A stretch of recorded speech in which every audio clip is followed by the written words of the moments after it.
Hi guys, it's Sarah. Today's video is part 4 of the Isis costume from Lara Croft and the Temple of Osiris. Today we're focusing on the armband, the bracers, and the rings.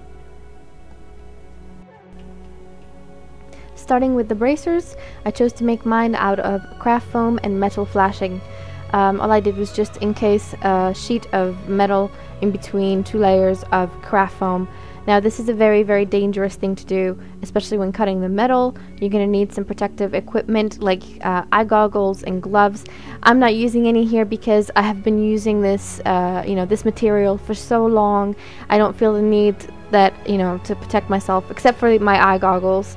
You can never know with the with that renegade piece of metal that just flies off and hits you in the eye, and then it's just it's not pretty. So anyways, I chose this method because I am short on supplies. I would love to have used Worbla, but for now we are gonna use this metal and craft foam.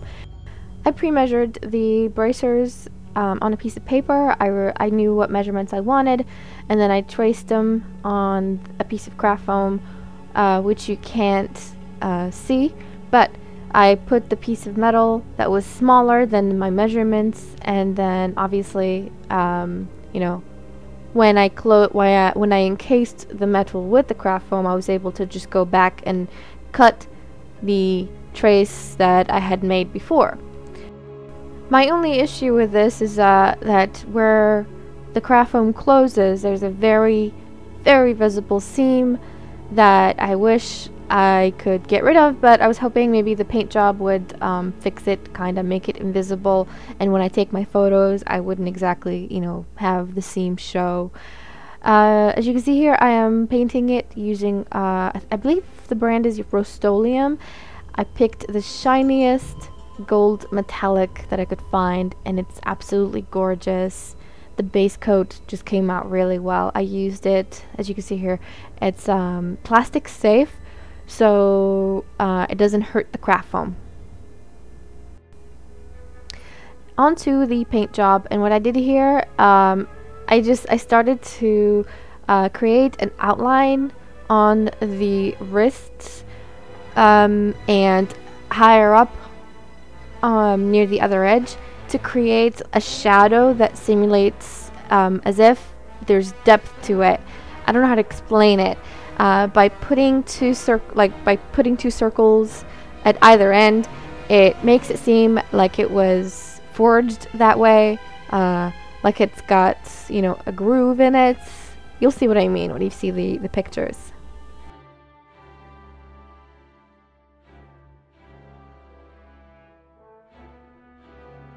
And to create the detail that was on the wrists, I also just proceeded to carving it with my X-Acto blade, because I found that it was the best method to simulate carvings on metal, and it worked.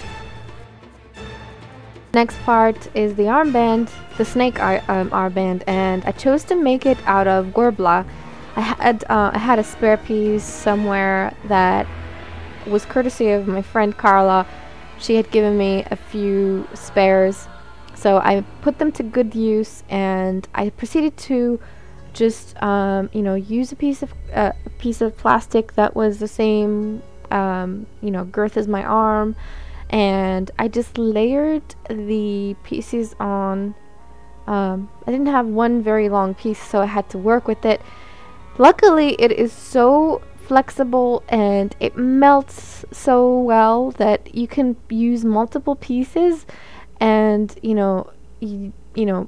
eventually you wouldn't be able to tell that you made it out of different shorter pieces, as seen here.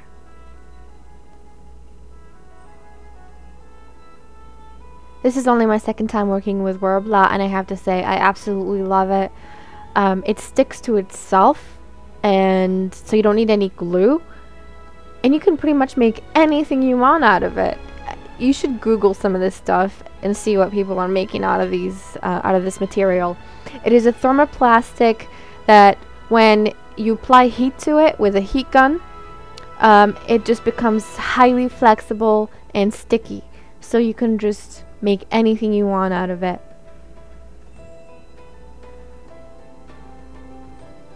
Oh, and then when you're done with it, you can also sand it and paint it and just do whatever you want.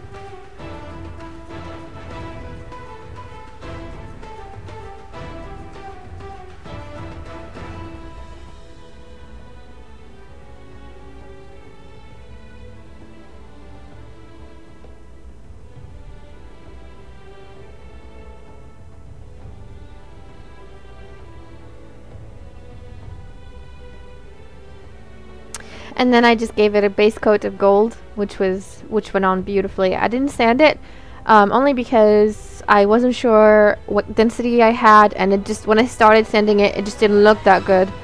But I did paint it, and the paint job was great. The first, gold coat.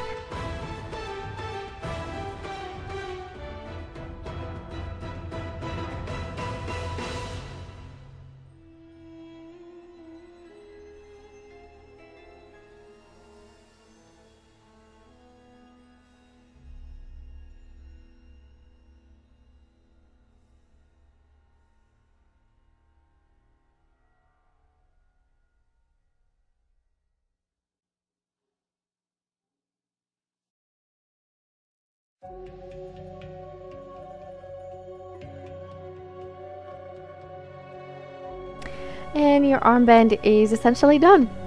Now the next part are the next parts are the rings. She has 3 rings on one hand and just 1 on the other. I used scraps of Warbler again. It was pretty easy to do this.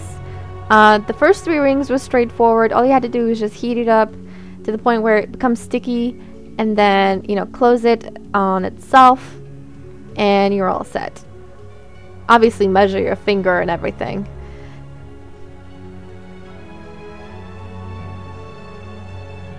Now for the index finger that has 2 loops on it, I basically just glued 2 strips together with a space in between them.